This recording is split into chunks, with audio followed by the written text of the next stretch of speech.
Iniciamos ahora el contenido de La Gaceta de la Z. Muy buenas tardes, país y al mundo que nos escucha. La ley número 63 del año 2017 sobre movilidad, transporte terrestre, tránsito y seguridad vial va rumbo al segundo año desde su entrada en vigor el 21 de febrero de 2017. Confesamos que en este programa depositamos una buena cuota de fe en favor de que se lograra un mayor nivel de cumplimiento del que se logró con la Ley 241. Creímos que en algunos meses íbamos a ser testigos de mejoras en la movilidad y el tránsito, sin embargo, no ha sido así.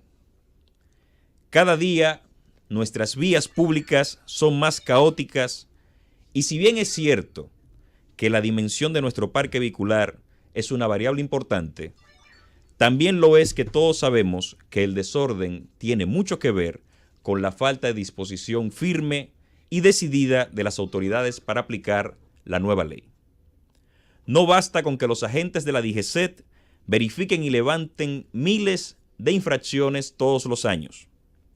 Si la sociedad los ve ser selectivos y teniendo que hacerse de la vista gorda ante un desfile de chatarra con ruedas, que tiene al volante muchas personas carentes de la prudencia y la responsabilidad para dedicarse al transporte público de pasajeros. Esto va en perjuicio de cada ciudadano que paga por un servicio que es precario, deficiente y que lo expone también al peligro. Evidentemente es mucho el trabajo que tiene por delante el Intrant. No nos atrevemos a decir desde este espacio que les falta voluntad. Sin embargo, les sobra ley. La Gaceta de la Z. Esta es la Gaceta de la Z. Feliz tarde a todos ustedes. Este maravilloso equipo les recibe para tratar los temas de actualidad jurídica y judicial nacional e internacional. Nosotros con ustedes. Buenas tardes, país. Yo soy Cándido Simón. Esta es la Gaceta de la Z, de nuevo con ustedes. Yo quiero, Harold, que me permitas felicitar a mi familia porque logramos hoy investir como doctora en medicina a Juliana Milagros Mercedes Ventura Simón Yumi, una hija sobrina, una sobrina hija de todos nosotros. Se acaba de investir como doctora en medicina después de mucho esfuerzo. Ahorita voy a permitirme leer la dedicatoria que nos hizo de su tesis de grado, que la logró con cum laude. De manera que felicidades Yumi y felicidades a mi familia. Muchas felicidades de parte de este equipo de la Gaceta de la Z. Eso es un logro porque graduarse de medicina, eso es una carrera. Graduarse de médico aquí es hacer una carrera de verdad. Entonces cuando termina la carrera hay que comienza. Ahí es que comienza, es así. Enhorabuena. Muy buenas tardes, República Dominicana. Mi nombre es Edison Joel Peña. Esta es la Gaceta de la Z, sin duda alguna, el mejor programa de contenido jurídico social que tiene este país. Y tiene que ser por aquí, por la Z101, la mejor emisora del país. Buenas tardes, país. Buenas tardes, República Dominicana. Felicidades, don Cándido. Eso es ya un haber y un bien para toda familia que tiene un médico. Así que muchísimas felicidades para usted y su familia. También saludar, doctores, todos en esta tarde. A la gente que nos escucha. Tenemos al pastor de Codue, el pastor Feliciano Lacén, que no se pierde la Gaceta, es fan de cada uno de ustedes, obviamente de mí también. Así que buenas tardes para él y nos dice que está ahí esperando la Gaceta de la Z. Buenas tardes, país. Extiendo mi felicitación a don Cándido también, que por cierto vino hoy acorde para el momento. Sí, anda de gala, sí, así es, conforme así a la altura del mensaje que transmitió. De la vestimenta. Así mismo. Iniciamos de la hoy investidura con el tema de esta nueva ley que nosotros apoyamos tanto en el proceso de discusión y promulgación, la nueva ley de tránsito, la 63-17, ya no tan nueva, tiene casi 2 años.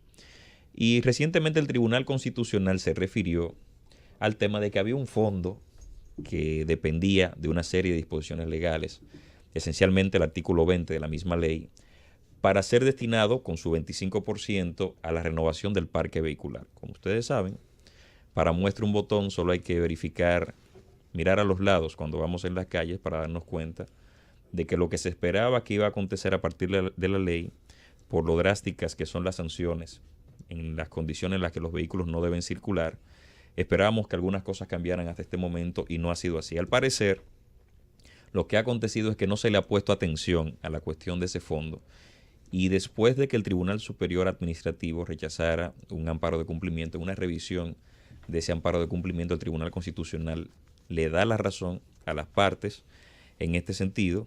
Se trata esencialmente de una acción interpuesta por la Federación Nacional de Trabajadores de Transporte Social Cristiana, FENATRASAN, y ellos entonces promovieron la acción, revisaron la decisión del Tribunal Superior Administrativo, y el Tribunal Constitucional le dice que ya sí tiene que conformarse el fondo y tiene que destinarse eso a la parte, al segmento del presupuesto que corresponde, que no se había hecho absolutamente nada. Por eso no basta con que tengamos una buena ley con herramientas si al final de la jornada no se van a dar los pasos que corresponden.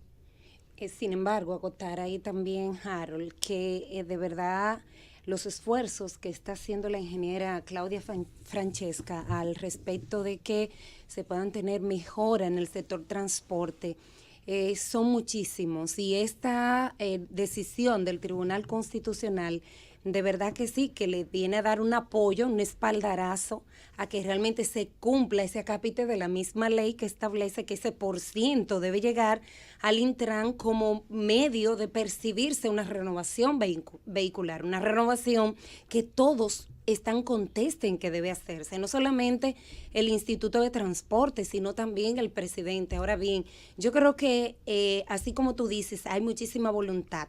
Sin embargo, todos sabemos acá, y eso lo discutíamos en principio cuando discutíamos lo de la ley, todos los reglamentos a los que está expuesta la ley 6317 para en muchos de los casos entrar en ese vigor y en ese rigor que se necesita de toda ley divulgada.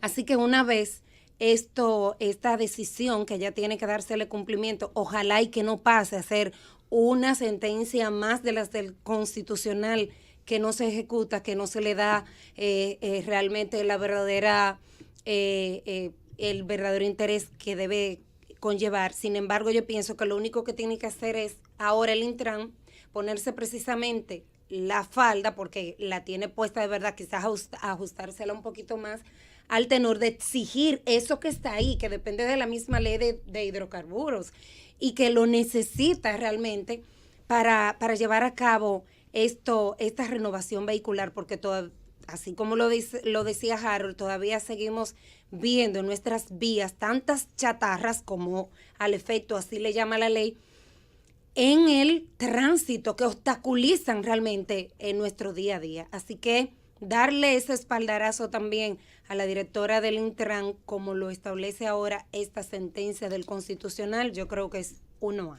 Saben que lo importante de que lo que establece la ley se cumpla es que el plazo que estableció la ley 6317 para la asignación del 25% de ese impuesto que establece la ley 253.12 es de 10 años. Es decir, que ya hay casi 2 años menos de que ese 25% se transfiera. Entonces, eventualmente habrá que redefinir algunas cuestiones y pensar entonces si es suficiente para que se realice una progresiva transformación del parque vehicular. Volvemos en breves instantes con la opinión de don Cándido Simón después de la pausa. Porque las tardes tienen sintonía legal y legítima. Esta es la Gaceta de la Z. Ya son las 5:13 y se nos va el tiempo. Pero don Cándido Simón tiene ahora una observación muy oportuna, aquello que venimos discutiendo de esa aplicación de la ley 63 del año 2017. Déjame ver una cosa, a ver si yo entendí. Es que ustedes están diciendo que hay una ley que le asigna un porcentaje de dinero al Intran para que promueva la renovación del parque vehicular. Es decir, para que los carros viejos lo cambien por carros viejos. Los carros viejos por carros regulares, para que los padres de familia, dueños de empresas de sindicatos, que lo que son es empresarios en su mayoría, aquí ya no hay sindicatos, eso se acabó. Explotan conductores, explotan choferes, crean rutas porque les da la gana, donde ellos les da la gana, sin control del Estado, para que ellos renoven el parque vehicular y los los pasajeros tengan el derecho constitucional a la prestación de un buen servicio. Ese es el punto. Oiga, o sea, a ver si lo entendí. Oiga, ¿cómo a ver dice? si lo entendí. Una especie de renove otra vez. Pero que no se renove. Pero Renove no sin renove. Exacto. Lo que dice es que la recaudación estimada por concepto del 25% del impuesto que establece la ley 253.12, que lo que dice es Esa ley que es lo que... Aquí lo que dice es que la ley de qué se trata, la 52. de hidrocarburos. La ley Lo de que dice es, la que dice es que serán 2 pesos por galón al consumo de gasolina y gasoil regular y premium. Entonces, del 25% de eso que se sumó, ¿verdad? Y que ya estaba para la renovación del parque vehicular, pero que no se hacía deficiente. Entonces, del 25% de eso se creará, como dice el artículo 20 de la ley 6307, durante 10 años, con cargo al presupuesto general del Estado, un fondo especial para esos fines. Eso es lo que dice. Tú sabes cuál es el grave problema, uno de los graves problemas del tránsito, del tránsito, sobre todo en el casco urbano, que durante los últimos 3 meses de cada año, a partir de octubre, noviembre y en parte en diciembre, se hacen ferias de venta de vehículos a un interés bajo. Lo hacen los bancos y lo hacen 2 asociaciones de importadores de vehículos usados. Y en cada ocasión, en ocasión de cada feria, se vende un promedio de 2.000 vehículos. Supongamos que sean 5, porque lo hace el Banco Popular, lo hace el Banco de Reservas y creo que el BHD lo está haciendo también ahora. Lo están haciendo 2 asociaciones de venta de vehículos usados. Eso te da un promedio 2.000 de cerca de 6.000 vehículos cada año que ingresan de nuevo al parque vehicular. Y resulta que no sustituyen a los viejos. Si ahora va a entrar el Instran a renovar los vehículos a los padres de familia, que generalmente no es a los conductores, porque esos conductores de vehículos de taxis vehículos viejos, lo que son es empleados de los dueños. ¿Tú ves? Que son unos empresarios que dicen ser sindicalistas, que hace muchísimo tiempo que dejaron de ser sindicalistas, porque no defienden intereses de los conductores y de los pasajeros y de los usuarios, sino que defienden intereses propios de ellos como propietarios.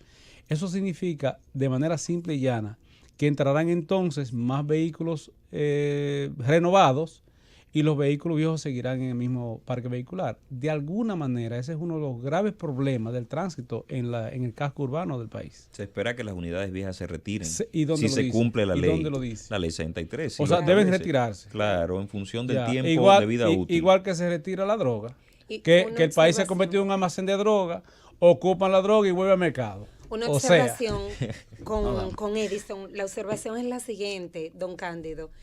Ese yo parque me estoy haciendo, renovado, escúchame, Dori, yo me estoy haciendo deliberadamente el tonto, ¿tú ves? Sí, Intencionalmente el lo sabemos, tonto para darle lo sabemos, pero enfoque esa terrenal a esto, renovación no. vehicular regresa un dinero. Esos vehículos no es gratis que le va a llegar a esas personas a sus manos. O sea, es un dinero que tiene que regresar, retornar nuevamente al Intran. Oye, ¿qué es lo que yo quiero decir? De manera más sencilla, más llana y más terrenal. Si a un al propietario o al conductor le van a cambiar su vehículo, ayudarlo para que él cambie su vehículo, no debe ser cambiárselo, no. Ayudarlo para que él sustituya ese vehículo en el momento que se le sustituye, debe llevarse a Metaldón, un sitio y demolerlo, ¿tú ves? Claro, es así que lo hacen. Así es como Es debe, así que lo hacen. así no lo hacen, así Bueno, como el plan deberían hacerlo. Renove lo hizo así No, hombre, supuestamente no. porque incluso le daban 1% por la chatarra. No queda un solo vehículo de Plan Renove.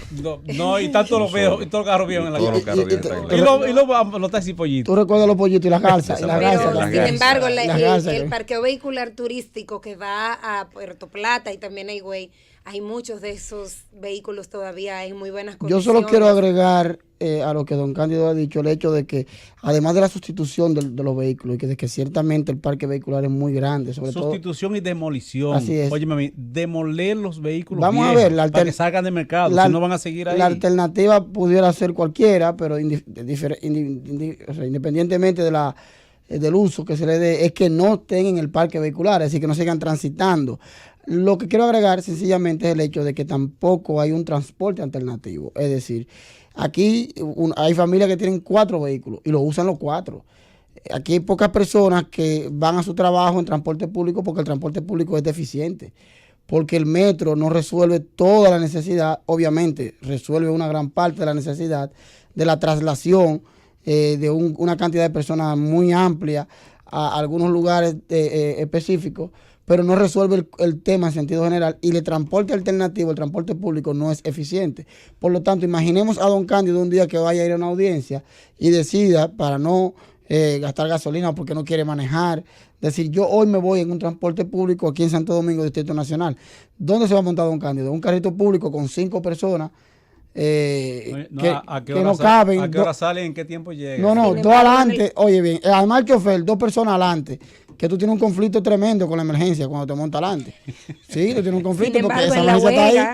¿Me entiendes? En el paro de esta semana pudimos darnos cuenta, primero, que el tránsito circulaba de una manera más fácil y el mismo Estado puso a beneficio de todos los usuarios, todas las unidades habidas y por haber que tenía al transporte, y fue muy viable. O sea, eso le da, como escuché también un comentario acá en la semana de José Luis Mendoza, que lo detalló un poquito más, le da una bala al Estado para ver, y a la gente también, que si el Estado dota a la ciudadanía de un buen transporte, sí, eso tiene una baja en el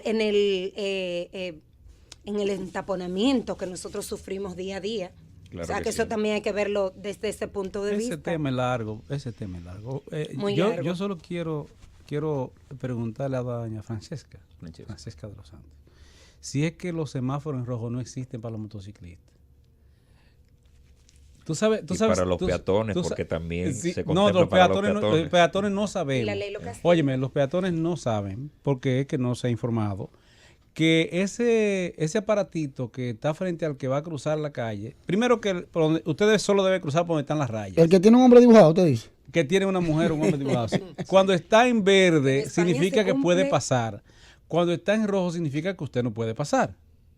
O sea, para los peatones también hay peaje, hay semáforo.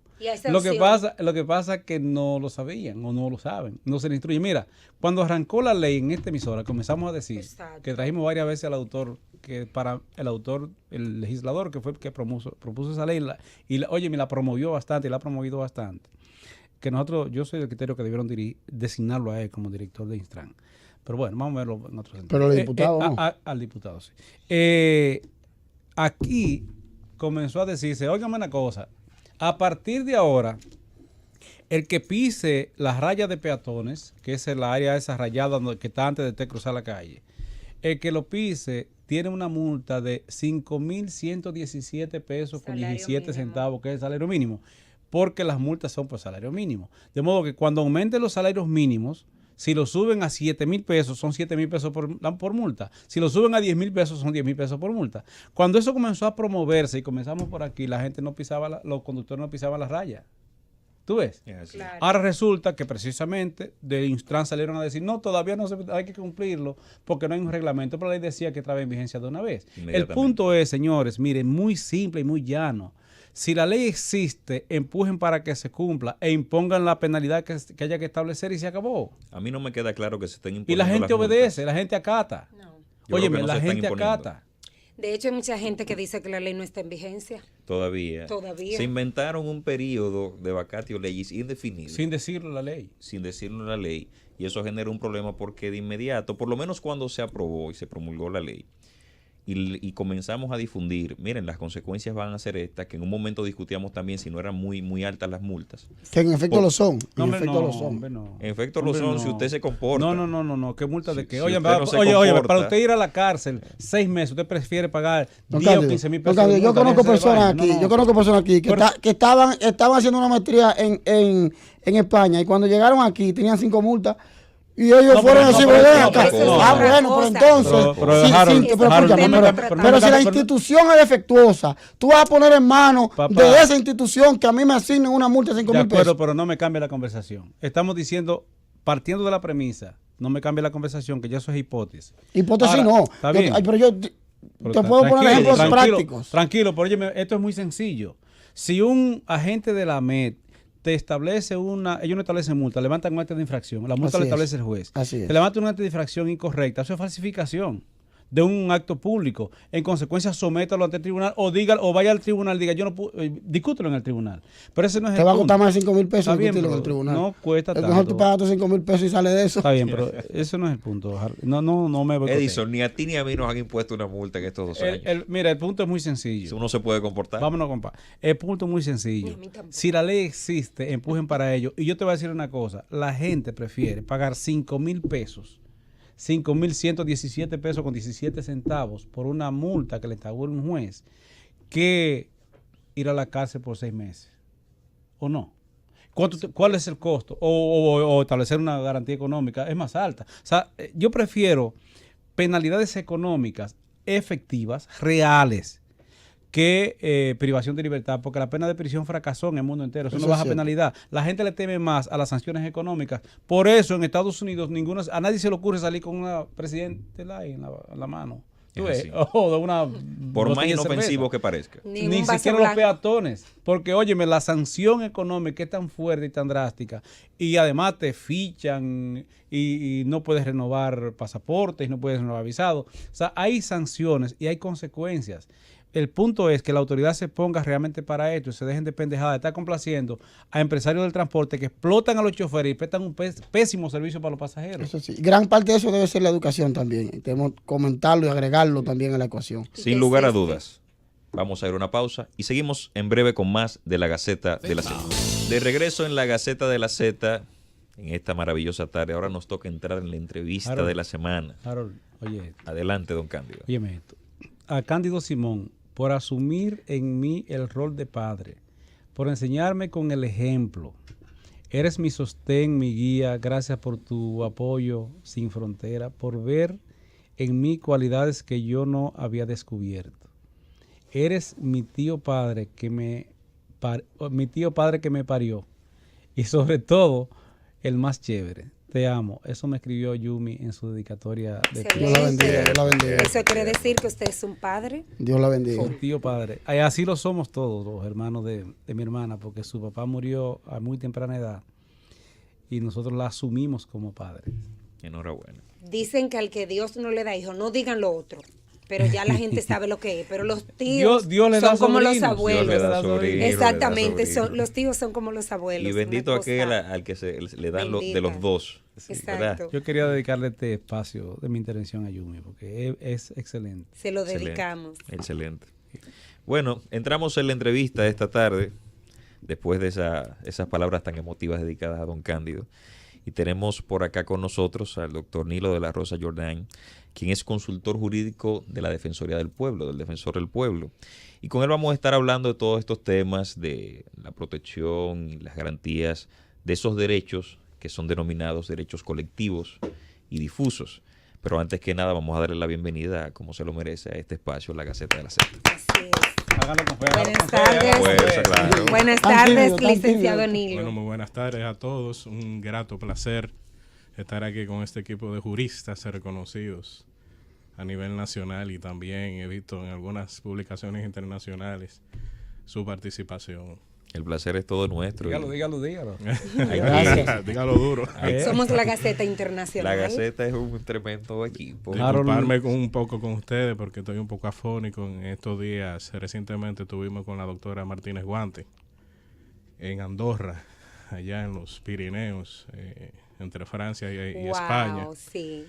Procurando la incorporación del Defensor del Pueblo en la FIO, que es la Federación Iberoamericana del Ombudsman. Ahora es Ombudsperson, es decir, la organización más importante de los defensores del pueblo a nivel internacional. Excelente. Ahí tuvimos a la doctora Martínez Guante y las licenciadas María Ramos y María Batiza, que son sus adjuntas. Y bueno, y logramos la incorporación del Estado Dominicano en esa prestigiosa organización internacional. Felicidades. Excelente un noticia, aplauso. felicidades. Y a doña Zoila también, que a pesar de su edad siempre tiene los pies delante. Mucha energía. Tremenda. Sí, los pies delante Mucha siempre para energía. caminar. ¿Y cómo van las cosas en la Defensoría del Pueblo? Zoila es una joven Guerrera. cargada de años. Juventud acumulada. Usted es una persona de suma confianza de la doctora. Habla muy bien de usted, doctor. Y bueno, y usted es parte de nosotros. Sí, Igual gracias. que la Z es parte de la familia y de los Bueno, ella grandes dice que me aliados quiere y mucho, de los pero ya grandes veo que- aliados del defensor del pueblo. Cuando, Ya veo que cuando Don Cándido arrancó, se la cuando robó. comenzó bueno, cuando se instauró la ley en el país y después cuando se designaron los funcionarios, nadie creía que eso podía funcionar. Sin embargo, ustedes son un referente de que sí se puede. Es así. Liderado por Zoila, que no se devuelve. Así Oye, es. no se devuelve. Lo han puesto a funcionar. ¿Y cómo van las cosas en la Defensoría del Pueblo? ¿En qué están trabajando? ¿Las prioridades? Miras al 2019. Bien, como ustedes saben, el Defensor del Pueblo es un órgano constitucional del Estado Dominicano encargado de salvaguardar o de contribuir a salvaguardar los derechos humanos y fundamentales y los intereses colectivos y difusos en el país, incluyendo a los dominicanos que están en el extranjero. También nosotros le tenemos un departamento para ellos, para defender a nuestros compatriotas a nivel internacional. Y bueno, nosotros a 5 años de creado, no de creado, porque fue creado en el año 2001, pero fueron designadas sus autoridades en el año 2013. A 5 años, bueno, pues entonces el Defensor del Pueblo tiene encima 2 auditorías de la Cámara de Cuentas, 2 auditorías con notas excelentes.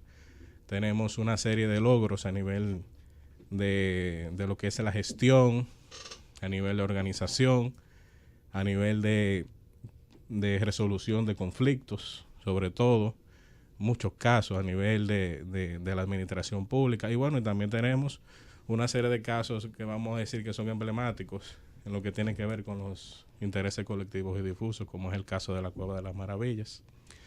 Y bueno, y en eso que nosotros estamos. Y a nivel internacional ya logramos esta afiliación de la Organización Internacional del Ombudsperson, es decir, Ya se hizo realidad. los defensores del pueblo ya son, el Estado Dominicano ya es miembro de pleno derecho de esa organización. Y bueno, y el próximo paso es la acreditación a nivel de la Organización de las Naciones Unidas del Defensor del Pueblo. Y esperamos ser acreditado con las notas excelentes, es decir, en la nota A, junto con todos los defensores del mundo. En eso es que nosotros estamos. Doctor, como ustedes son, y acaba de decir, una jurisdicción nacional y en este tenor internacional, porque también apoyan, son de manera embajadas y consulados exteriores que también apoyan a los ciudadanos donde quiera que se encuentren. ¿Cuál es el grosor de los casos que los ciudadanos más de cerca, los de acá, del distrito, o de algún pueblo de la República Dominicana, cuáles son esos casos que más ustedes reciben en el día a día, que ustedes pueden decir, bueno, los derechos que más se vulneran acá en la República Dominicana son tales o cuales? Sí, la población dominicana ha ido tomando conciencia. Al principio llegaban muchos casos, incluyendo de oficinas de abogados muy prestigiosas del país, de todo tipo de casos, desde de tener embargos, de tener desalojos, hasta ejecución de contratos. Sin embargo, la población ha ido tomando conciencia de cuáles son las facultades y cuáles son las, vamos a decir, las limitantes de lo que es el campo de acción del Defensor del Pueblo. Nuestro campo de acción son los derechos humanos y los derechos fundamentales. El grosor de los casos que ha ido resolviendo el Defensor del Pueblo y que han llegado prácticamente en un 98% de los casos se resuelven. Cada año recibimos algunos 3.500 casos, entre 3.000 y 3.500. Y la gran mayoría son de función pública, increíblemente. Wow. Lo que quiere decir que en República Dominicana, quienes mayor conocimiento o mayor conciencia tienen de cuáles son sus derechos fundamentales son los funcionarios públicos. Eso es la cara positiva de la moneda. Pero también entonces hay una cara negativa. ¿Qué quiere decir entonces? Que en la administración pública existe un alto grado de violación de los derechos fundamentales de los trabajadores del sector público. Nosotros estamos trabajando muy estrechamente con el Ministerio de Administración Pública en esa situación. Y bueno, eso no quiere decir que todos los casos sean de esa materia. También hay otras materias, por ejemplo, como migración, lo que es la salud. Nosotros tenemos un acuerdo con el Ministerio de Salud Pública, mediante el cual entonces le damos un monitoreo a los servicios de salud pública, cómo han ido evolucionando, cómo han ido haciéndose conforme a las directivas de la Organización Panamericana de la Salud en procura de que se logre ese derecho a nivel colectivo, no a nivel individual, sino a nivel colectivo. También lo que tiene que ver con vivienda. Y obviamente, como todos los defensores del pueblo, tenemos serios casos con lo que es la Policía Nacional y los organismos de seguridad del Estado. En todos los países del mundo donde existe un defensor del pueblo, ese es el cliente número uno. Es decir, pero cliente en el sentido, ¿verdad? De una institución que hay que atender, es una institución que hay que... O sea, la ciudadanía se queja contra los policías. Claro que sí. ¿Y los policías contra sus superiores? Mire, los casos que nos llegan de militares y policías contra sus superiores es realmente de casos de desvinculación irregular de las filas de la Policía Nacional y de las Fuerzas Armadas. Lo cancelan violando el debido proceso. Cancelan violando el debido proceso, efectivamente, por cuestiones que ni siquiera están establecidas en su normativa disciplinaria. Ya los militares y policías se han dado cuenta, y eso es algo que nosotros hemos ido logrando, se han dado cuenta de que el que tiene el rango superior no es el que manda ya. ¿Qué hace es el juez. ¿Qué hace el defensor del pueblo? ¿Representa al policía? ¿Le designa a un abogado? ¿Cuál es el procedimiento que hace la Defensoría del Pueblo? En la mayoría de esos casos ya llegan con una sentencia. Porque ya los policías y militares saben que el que tiene la toga morada es superior a sus superiores. Ya ellos han ido tomando conciencia de lo que es el Estado de Derecho. Y cuando saben que han sido desvinculados de una forma irregular, entonces tienen que accionar en amparo. Lo hacen, consiguen la sentencia, pero como ustedes saben, en República Dominicana tenemos un serio problema de la ejecución de las sentencias en materia de amparo y en materia de constitucional. Porque se amparó va al Tribunal Constitucional y aún así no se ejecuta. Aún así, porque en República Dominicana, a diferencia de España, por ejemplo, nosotros no tenemos penalizado el desacato constitucional. En España eso conlleva hasta prisión de prevaricación de hasta 2 años en España. En el Código Penal está eso. Está en el Código Penal, pero como no está, ¿verdad? Claro, como en el Código Penal español, que dice claramente que las sentencias constitucionales, su desacato, conlleva prisión de hasta 2 años. En República Dominicana eso no existe. Ningún funcionario, evidentemente. Sí, entonces nosotros hemos abierto todo un capítulo del tema del desacato constitucional. Estamos preparando un proyecto de ley para depositarlo en el Senado de la República a los fines de que en el nuevo Código Penal, que no ha podido salir, bueno, pues incluya esta parte de lo que tiene que ver con el desacato de la sentencia constitucional. El defensor del pueblo está plenamente consciente de esa situación que existe en República Dominicana. ¿Qué hacemos nosotros? Bueno, pues entonces procuramos con nuestros mecanismos ejecutar esa sentencia, que es la sentencia de reincorporación de policías y militares. En México, hace unos años, incluso se creó la figura del defensor del pueblo de los militares. Por las violaciones que se daban en el ejército, lo impulsó, me parece que fue el Colegio de Abogados. Y comenzaron a trabajar con esa parte. Yo mismo he visto en muchas ocasiones la manera en la que, sin observar los reglamentos o creando reglamentos de hecho, entonces se desvinculan personas del ámbito militar y policial. Nosotros vamos a ir a una pausa en razón del tiempo y volvemos en breve con más de la Gaceta de la Z. De regreso en la Gaceta de la Z, 5:43 de la tarde, don Cándido. Agradecerle infinitamente al presidente del Tribunal Superior Electoral, el presidente de la democracia en el país. Así mismo. El representante de la Gaceta de la Z ante el Tribunal Superior Electoral, Román Jaques, por habernos enviado 2 ejemplares con una dedicatoria especial del diccionario electoral, que lo vi rápidamente. Me parece que es un vocabulario electoral. Tremenda porque obra. es el resumen ejecutivo de la intervención de ciento y algo de autores. Un material imprescindible para el que quiera dedicarse. En realidad hay 20 que trabajaron el tema es anotado. O sea, pero tiene un legajo de participantes. Sí. Fue creado, de cerca de 100 personas. Fue creado exclusivamente como vocabulario de la República Dominicana. Muy rica la obra. Excelente. Ojalá que los políticos lean. Ojalá que se estudie de forma rigurosa. Mira, el profesor Jaques. El Tribunal Superior Electoral, la justicia electoral es el mejor, uno de los mejores referentes.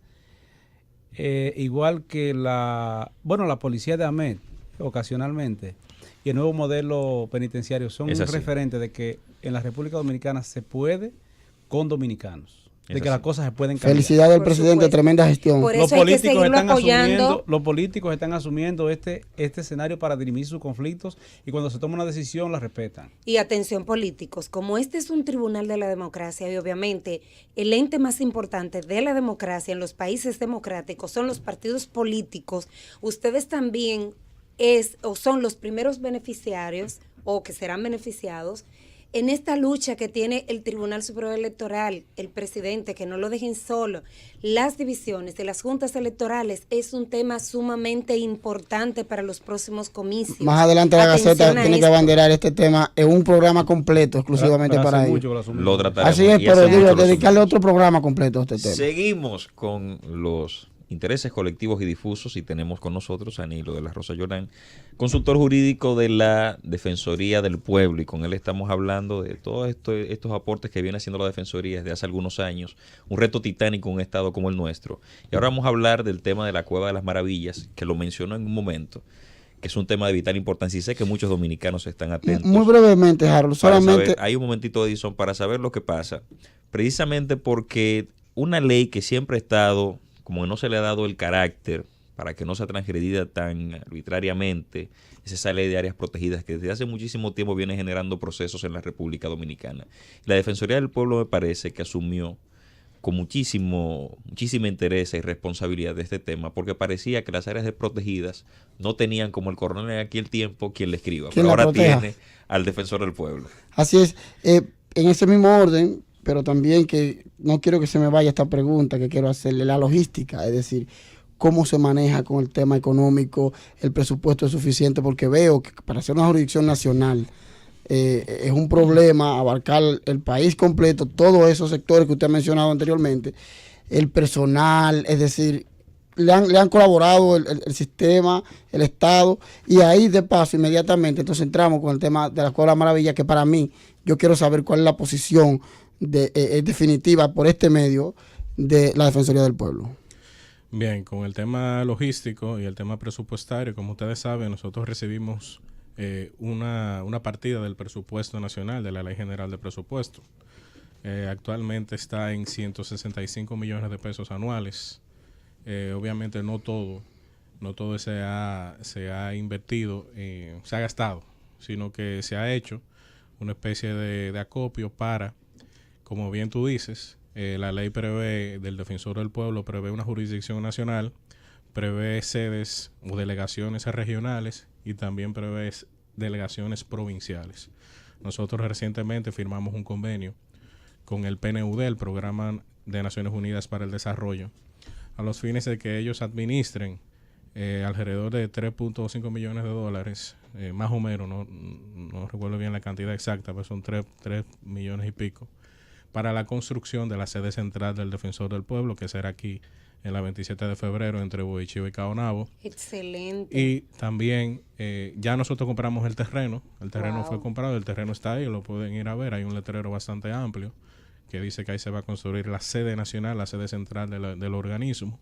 Y también nosotros estamos en un proceso de adecuación, también con el PNUD, de un local en Santo Domingo Este, que es la segunda provincia que más, realmente es la primera provincia de la que más se reciben denuncias y quejas y reclamos, que fue un edificio prestado por la Dirección General de Pasaportes, a voluntad del presidente de la República, pero también ejecutado por el difunto Monchi Rodríguez.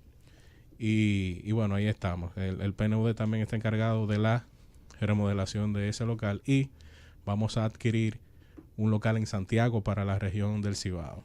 También está en agenda, en ese mismo acuerdo con el PNUD, una regional para Barahona, otra regional para La Romana y una regional para la zona del noreste, que todavía no se ha definido, pero previsiblemente será Cotuí o San Francisco de Macorís. En razón de los casos. Excelente. Eso se hace en base a un estudio, en razón de los casos, en razón de la población y también en razón de la equidistancia con diferentes poblaciones.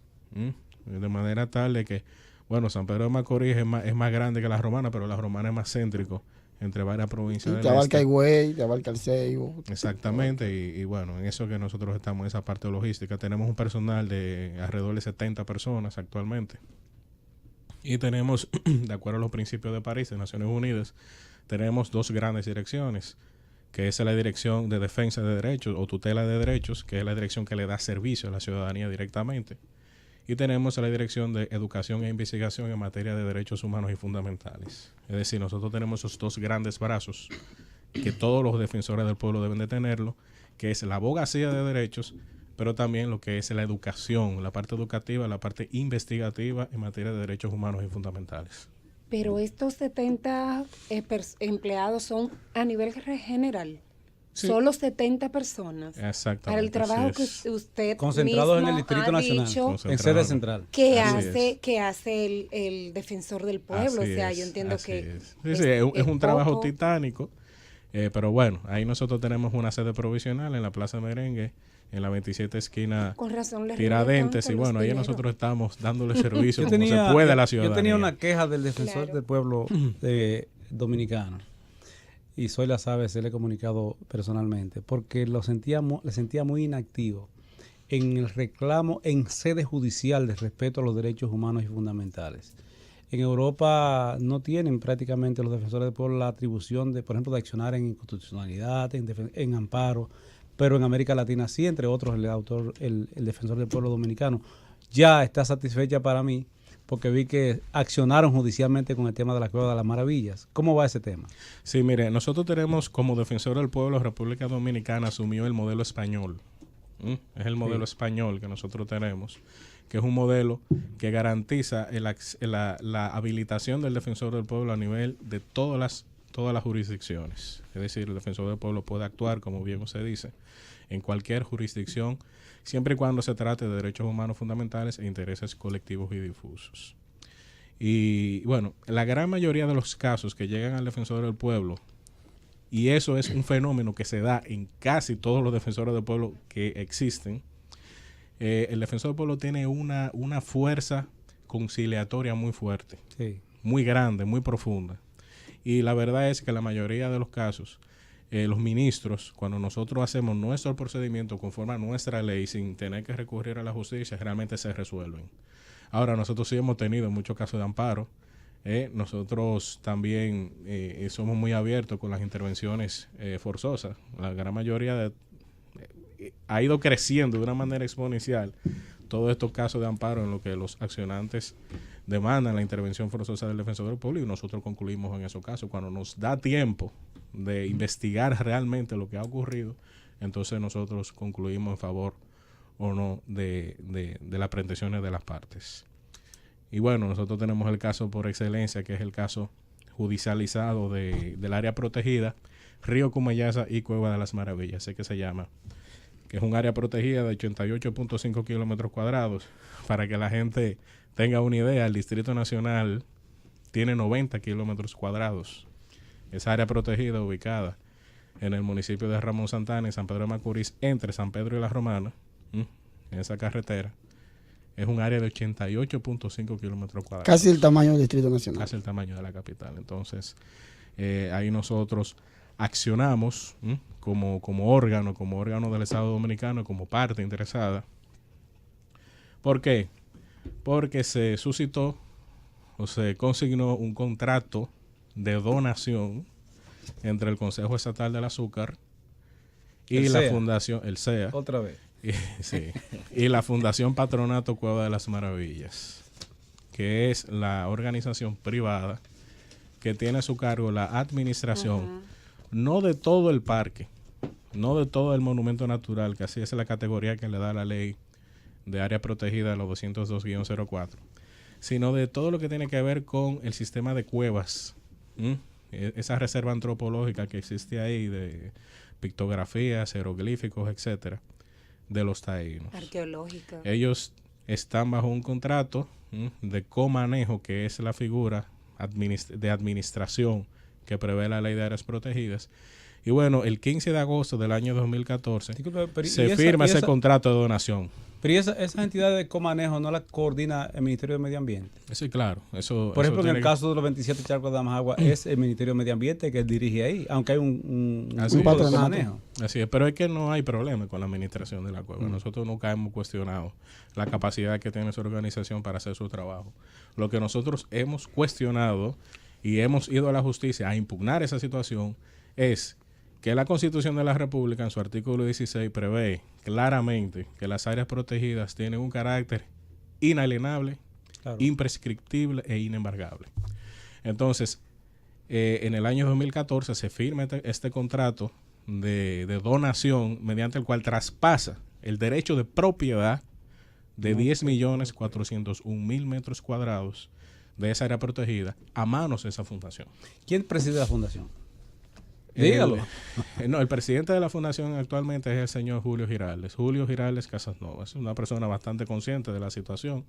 Ellos han ido al defensor del pueblo, nosotros lo hemos invitado, hemos conversado, y ellos lo que han afirmado es que lo que quieren estar en la legalidad. Y bueno, y realmente es así. Realmente es así, porque esta situación... Por como entidad de sociedad civil pueden incorporarse en el equipo de comanejo. Y ahí Claro, participan. porque existe el comanejo. Ellos tienen el comanejo desde el año 2003-2004. Es decir, no hay ningún problema. Es que el problema no ha sido el comanejo. No, el problema es que con la donación se han titulado, ahora son propietarios. Recuerden que el contrato de administración es en su núcleo jurídico, es un contrato de mandato. De administración, Entonces, no de propietario. Entonces, en ese contrato de administración, bajo ningún concepto puede implicar la transferencia del derecho de propiedad. Claro. Claro, Entonces porque- no es de administración. Exacto, de Tú propiedad. te me estás regalando eso. Exacto. Eso es como que yo vaya a un mecánico y yo tenga que regalarle mi vehículo al mecánico para que lo Pero, arregle. ¿y esos terrenos no son propiedad privada? No, señor, esos O sea, no terrenos... están titulados. No, No, porque esos recuerda que terrenos son sea. propiedad del Consejo Estatal del Azúcar. Exacto. Estado Dominicano. Oye, del ¿por qué? Estado Oye, ¿por Dominicano. qué? Porque hay muchas áreas que han sido declaradas como áreas protegidas. Así es. Ejemplo, los 27 charcos de Damasagua, que el territorio, el terreno, la tierra es de propiedad privada. Pero fue declarada área protegida, consecuentemente esta gente sigue siendo los propietarios, pero no pueden explotarla sin no coordinado con el Ministerio de Medio Ambiente y las entidades de comanejo. Así es. Bueno, pero Y en Valle Nuevo también. En el caso del Monumento Natural Río Cumayasa y Cueva de las Maravillas, no existe propietarios Estado. privados. Son Exacto. 7 u 8 parcelas que están a nombre del Consejo Estatal del Azúcar. Eso está ¿Y él está se ha así. podido hacer eso? Se dan esas situaciones. Tú que eres abogado No, pero también. yo creo que él me diga. ¿Cómo es? Obviamente O sea, que no. el SEA puede donar esta propiedad sin tener una autorización por lo menos del Congreso Nacional Mire, o del presidente de la República. lo que sucede aquí es lo siguiente. El área protegida fue declarada en el año 1996 por el presidente Joaquín Balaguer. Ahora bien, en el año 2003 fue creada la Fundación Patronato, y en el año 2004, en marzo del año 2004, se firma un decreto, se emite un decreto presidencial mediante el cual, entonces, no solamente transfiere el derecho de propiedad, no solamente transfiere el derecho de propiedad, ya violando la Constitución de la República, Grave. sino que más adelante, en ese mismo decreto, en el artículo 4, literal G, dice, oigan lo que dice, que la fundación podrá vender, traspasar, ceder y en cualquier forma gravar sus bienes muebles e inmuebles, es decir, ¿En qué año fue eso? ¿En qué año fue eso? eso fue en el año 2004, Por un decreto del presidente de la del República. presidente de la República. Pero si es territorio, discúlpame, si es terreno del Consejo Estatal del Azúcar, el Poder Ejecutivo no tiene incidencia ahí. Sí, Porque, claro. porque el Consejo Estatal del Azúcar es un organismo autónomo, diferente a bienes nacionales, que para vender se requiere de una autorización del Pero Poder estamos Ejecutivo. hablando de un área protegida, doctor. No estoy Ahí diciendo está eso. una- Estoy está hablando diciendo- del tema del derecho, de la propiedad del ente del Estado. El Consejo Estatal del Azúcar es un organismo autónomo que no requiere ni puede intervenir el presidente de la República en la toma de decisión para la venta o transferencia de sus bienes. Bueno, en Sin este embargo, caso, eso no le da.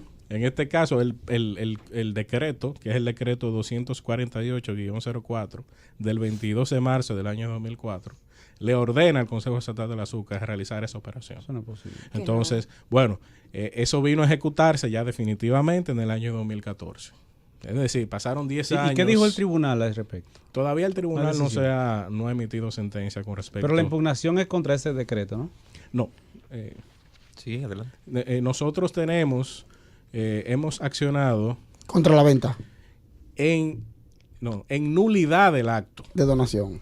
Por la razón sencilla de que, recuerden que las nulidades contractuales vienen básicamente por la violación del artículo 1108 del Código Civil. Es decir, usted tiene objeto, capacidad, causa y consentimiento. Bueno, en este caso tenemos un objeto que son 10 millones de metros cuadrados de un área protegida que no puede ser objeto de disposición. De comercio, exacto. Entonces, por ahí se va el asunto. Nosotros hemos solicitado la nulidad de ese contrato, pero asimismo también por la vía del control difuso hemos solicitado también en ese mismo Tribunal Superior Administrativo la inconstitucionalidad de ese decreto.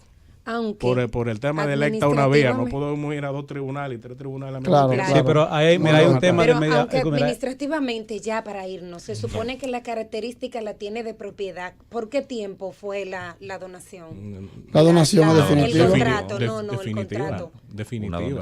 Es una donación. No, la donación no, yo digo la administración. La administración, exactamente. ¿Por qué tiempo? Bueno, en el contrato original son 50 años. Pero con la administración no hay discusión, el punto es con la donación. Así Implica una Sí, transferencia claro. de acciones. Así es. Pero mira, ese es un tema ecológico, un tema de medio ambiente. Consecuentemente es un tema de interés universal. Así es. No puede donarse. Y además, si está designado por una área como área protegida por la ley, no puede usted por decreto cambiar el estatus. Eso es sencillo. Así es. Nilo, que no. en 30 segundos, ¿qué hay de cierto en que parte de la excusa de la donación es resolver el tema de las invasiones, que también pueden afectar el medio ambiente? Mire, se ha dicho a nivel de medios de comunicación que hay 3 excusas. Lo primero es que la organización es pública. Y no es cierto. Nosotros depositamos en el expediente una certificación del Ministerio de Administración Pública que dice claramente que esa fundación es una asociación privada. Segundo, el tema de los invasores. Nosotros depositamos en el expediente certificaciones del abogado del Estado competente, que es el abogado del Estado en el Ceibo, y de la Policía Nacional, en la cual se consta y se da constancia de que nunca en ningún momento ha habido alguna denuncia de invasión o solicitud de fuerza pública. De manera que no entendemos cuáles son esos alegatos. Y tercero, ellos a veces hablan de la indefinición de la titularidad de esos terrenos, que por lo tanto entonces debe ser. Entonces, eso es un contrasentido porque si usted me dona, Claro, es porque usted es exacto. titular. Claro. Le informamos al pueblo dominicano que nosotros no vamos a ceder en este caso, ni doña Zoila ni el equipo. Y nosotros tenemos una lucha campal no solamente en el Tribunal Superior Administrativo, sino también en el mismo Congreso Nacional. Nosotros hemos hablado, diputado por diputado, concientizándolo de esta situación. El Senado de la República, por error, aprobó esto. Ya eso está en la Cámara del Senado, en la Cámara de Diputados. Y bueno, ahí nosotros estamos echando la batalla y se ve que hay un ánimo de la mayoría de los diputados de rechazar esta situación. Nilo, finalmente, lograron convencer a doña Zoila de que postule por un nuevo periodo. ¡Llévatelo, Marenita! Por error. La Gaceta de la Z.